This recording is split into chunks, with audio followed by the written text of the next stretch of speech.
본인이 농지가 있던 부모님이 농지가 있던 자 이런 것들을 농업법인으로 이전해서 승계해서 관리하는 게 필요할까요? 네. 이 질문들을 하는데 저희가 케이스를 4가지로 나눠서 한번 정리를 해보도록 하겠습니다.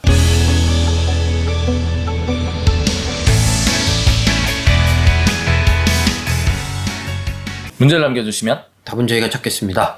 저희가 가족법인 가지금 영상을 찍다 보니까 농지에 대한 이야기가 문의는 계속 오시는데 네. 관련해서 영상이 없냐고 해서 한번 오늘 또 올리도록 하겠습니다. 저희의 뿌리는 농업법인이죠. 아 그럴까요? 저희는 컨설팅 아니었나요? 창업 컨설팅. 농업법인도 가족법인이고 그렇죠. 가족법인도 농업법인이고 가지급금도 뭐 법인은 다 생길 수 있는 문제고 뭐 잘 엮어서 이제 말씀을 하시는데 또 농업법인이 또 외국인을 많이 써요. 그래서 가지급금이 생기죠. 아, 네. 다 하나입니다. 우리는 하나입니다. 네. 저희가 어찌됐든 네. 찍는 영상들이 다 연결이 돼 있고 꾸준히 시청을 해주신다 그러면 여러분들이 사업하는데 혹은 네. 자산을 관리하는 데 도움이 되지 않을까 싶고요. 오늘의 포인트는 일단은 농지와 농업법인을 연결해서 한번 네. 이야기를 드려볼게요. 이 얘기는 뭐 저희가 여러 편으로 나눠서도 많이 찍었는데 오늘은 좀 속도감 있게 왜냐면 보신 분들 한번 좀 정리하는 차원에서 이렇게 한번 보도록 하겠습니다. 본인이 농지가 있던 부모님이 농지가 있던 자 이런 것들을 농업법인으로 이전해서 승계해서 관리하는 게 필요할까요? 네. 이 질문들을 하는데 저희가 케이스를 4가지로 나눠서 네. 한번 정리를 해보도록 하겠습니다. 자, 첫 번째로 이런 분이 있어요. 난 농업법인 필요 없다. 왜냐면은 아버님도 농사를 졌고 나도 농사를 계속 질 거고 네. 그러다 보니까 계속해서 농업을 영위할 건데 뭐 굳이 농업법인 할 필요 있느냐? 나 그냥 개인으로 가져가겠다. 이런 분들이 있는데요. 네. 자, 어떻게 생각하세요? 그러니까 가져가려니까 농업법인을 해야 되는 겁니다. 그런가요? 왜냐면 지금 이제 그 생각을 하는 나이 때면 할아버지한테 받은 거잖아요. 아버님이 받았겠죠. 아버님이 받았죠. 할아버지한테 받은 그 시점의 상속세의 기준은 기준시가예요. 그래서 굉장히 싸게 가져오셨을 거예요. 근데 지금 이제 자녀한테 물려줘야 할 이 시점의 상속세는 시가예요. 그리고 소급감정이라는 제도도 있고. 그리고 땅값이 많이 올랐어요.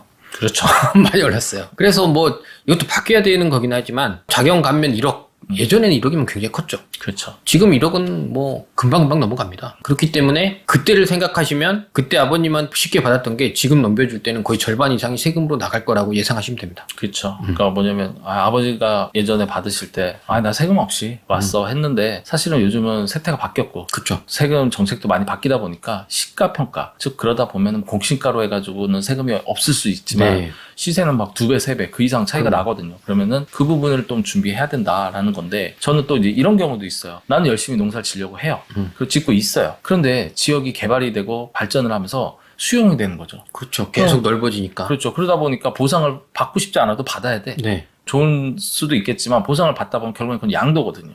그럼 양도세를 내야 되는데 네. 이게 만만치 않은 거죠. 많이 내야죠. 네. 그러다 보니까 나 보상될 것 같은데 이거 양도세 어떻게 줄일 수 있을까요? 하면은 법인을 한번 고려해볼 여지가 있을 것 같고요. 자, 그다음 두 번째 같은 얘기인데 나는 뭐 농사도 짓는 땅도 필요하지만 팔 수도 있잖아요. 그렇죠. 예, 팔 때도 법인이 꼭 좋을까? 이 질문을 하시는데 꼭 그렇지만은 않다. 그렇죠. 네, 그 이유를 한번 설명해 주시죠. 그건 이제 비교를 해봐야 되는데 8년 작용이라는 감면이 물론 크진 않지만 1년에 1억, 5년에 2억. 그 혜택이 있고요. 또 하나는 장기보유공제. 여기에 이제 30% 빼주는 게 있거든요.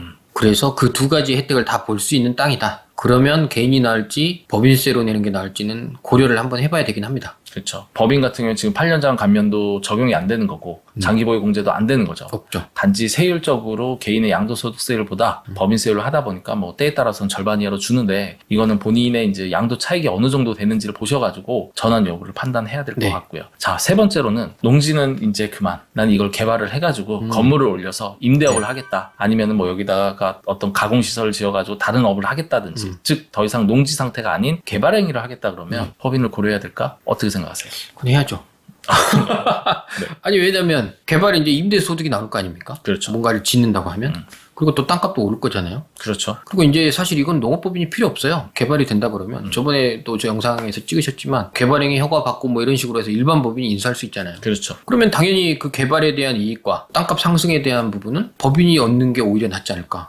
파는 게 아니니까. 그렇죠. 그런 부분은 저는 오히려 법인이 더 낫다고 봅니다. 그렇죠. 그리고 이제 법인의 주주 구성에 이제 2대, 3대를 갖다가 섞어서 간다 그러면 저희가 그렇죠. 얘기하는 가족법인처럼 대물림하는 승계의 과정으로도 갈 수 있기 때문에 네. 좋을 것 같다라고 하는 거고요. 자, 이 모든 거를 영상을 잘 미리 봤으면 미래드림과 함께 농업법인을 한번 고려해 봤을 텐데 네네. 이미 시간이 지났고 이 영상을 너무 늦게 보신 거죠. 네. 그래서 오늘의 사례 마지막 이미 상속이 발생을 했고 상속이 발생할 예정입니다. 부모님이 갖고 있는 농지 근데 부모님 건강이 너무 안 좋다 혹은 돌아가시는 상황에서 이 부분은 그럼 더 이상 뭐 법인을 할 필요가 없지 않냐. 그렇죠. 이렇게 할 수 있는데 또 그렇지는 않다. 네. 어떤 이유일까요? 이제 자녀가 업을 이을 것이냐 안 이을 것이냐에 따라 달라질 것 같습니다. 농업을 계속 이어갈 거냐? 네. 자, 만약에 이어간다. 이어간다. 그럼 영농상속 공제라는 제도를 활용할 수 있죠. 그쵸.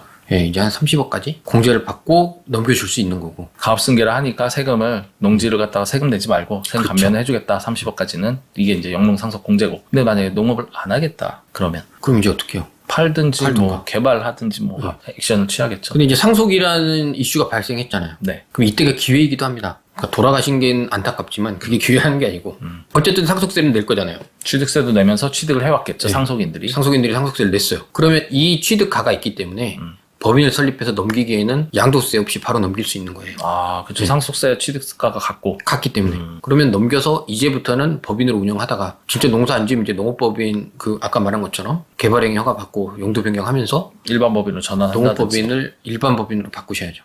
그런 행태를 취하면서 이제 본인의 사업 목적과 방해에 맞춰서 농업법인, 일반 법인 이제 자유롭게 쓸 수 있는 거고. 네. 물론 이렇게 상속을 하면서 취득세를 내면서 가져왔는데 법인으로 이전하다 보면 취득세는 한 번 더 내야겠죠. 그렇죠. 그건 어쩔 네. 수 없습니다. 예, 그 부분은 있겠지만 만약에 농업법인이라고 하면 이 역시도 감면은 있으니까요. 네. 예, 이걸 적용한다라고 하면 향후 먼 미래를 보고 관리하는 측면에서는 왜냐면은 농지 같은 경우에는 어떤 지역에 어떤 위치에 있느냐 좀 다르겠지만 상속받은 농지를 팔고 싶어도 매매가 잘 안 돼요. 그러면은 불가피하게 3년 이상 가져가다 보면 8년 장 감면이 되니 안 되니 이어갈 수 있니 없니 복잡해지는데 그냥 멀리 보고 그냥 가져간다라고 하면 본인이 농사 짓게 아니라 그럼 법인을 활용해서 관리하는 것도 좋은 방법이 되겠다. 네. 이렇게 정리를 하도록 하겠습니다. 저희 뭐 예전에 영상에도 몇 차례 얘기했던 오늘의 한 줄평으로 끝내보도록 하겠습니다. 자, 오늘의 한 줄평 하신다 그러면 농지는 미래드림과 함께. 농업법인은 미래드림과 함께.